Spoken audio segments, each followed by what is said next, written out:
If you saw our video on recursion, the process might have seemed a little bit magical, right? Like, how does a function know to wait for another function and pass its data to some other thing that's running at the same time?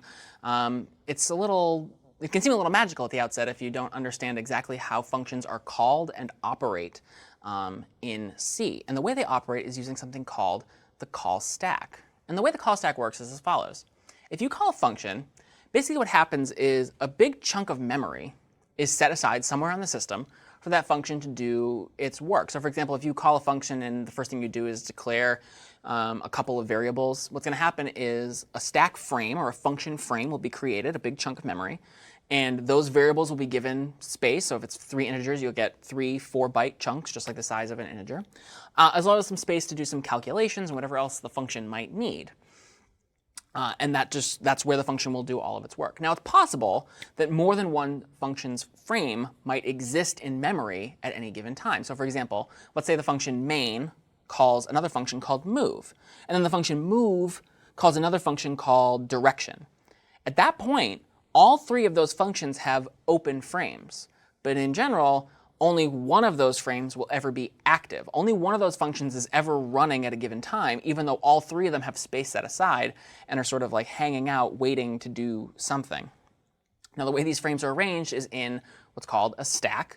And the frame for the most recently called function is always the one at the top of the stack, and that is called the active frame. So again, if main called move and move called direction, you can think about this like a stack as follows, where main is at the bottom, move is above it, direction is on the top, and direction is the active frame. That is the only function that is doing anything at the moment, whereas move and main are just sort of like waiting to become the active frame. They're waiting to become the frame that is at the top of the stack.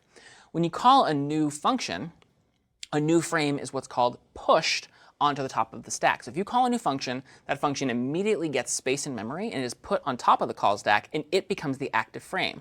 And whatever was the active frame, if there was one, is kind of on pause. It's just sitting there kind of like it's in a holding pattern, waiting to become the active frame again. When a function finishes its work, such as by returning most commonly, or perhaps reaching the end of the line if it's a void function and doesn't have a return value, that frame is what's called popped off of the stack. And then the frame that was in second place, since this frame is now gone, that becomes the active frame. It resumes where it left off. If you would hit pause on that function, it's going to pick up immediately where it left off. This is actually why recursion works, because all of these frames are running, but only one of them is moving at a given time. The rest of them are all running, but they're on pause. They're just waiting to become the new top of the stack again. If we call another function, that function, the active frame goes on pause again. The function that was just called is put on top, and so on, until all of the function frames are finished. So let's take a look at a visualization of this and an example using the factorial function to see if we can help make this a little bit clearer. So this is the entirety of a factorial file, for example. And inside of that factorial file, I have 2 functions, fact, which is going to be a recursive implementation of factorial, and main, which basically just prints out the value of factorial, in this case, of 5. So we start at the beginning of main, and the first thing main does is it calls another function. It calls printf. As soon as it does that, main kind of is on pause. It's kind of hanging out right here, and it is waiting for printf to do its work. Well, what does printf have to do? It just has to print out a number, but it has to print out factorial of 5. But it doesn't know factorial of 5. It has to make a function call. So printf then goes on pause and waits for factorial of 5, which now becomes the new active frame. So in the factorial of 5 frame, what's happening? Well, we're passing in the value 5 to the fact function, and then it's going to check, well, is n equal to 1?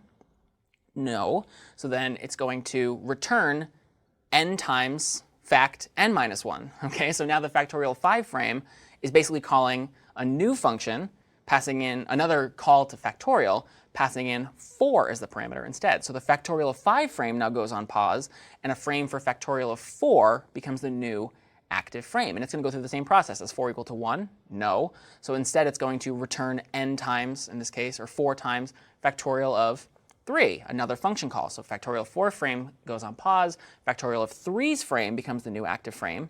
And we repeat this process again for factorial of 3, for factorial of 2, and then we get to factorial of 1. So at the very beginning, right when factorial of 1 is called, there are 7 function frames in the call stack.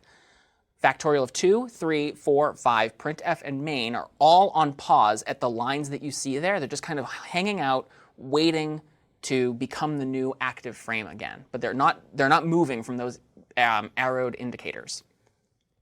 So factorial of 1's frame begins. It asks the question, is n equal to 1? Well, in this case, the answer is yes. It's going to return 1. Now remember what happens when a function returns a value. That frame is done. It goes away.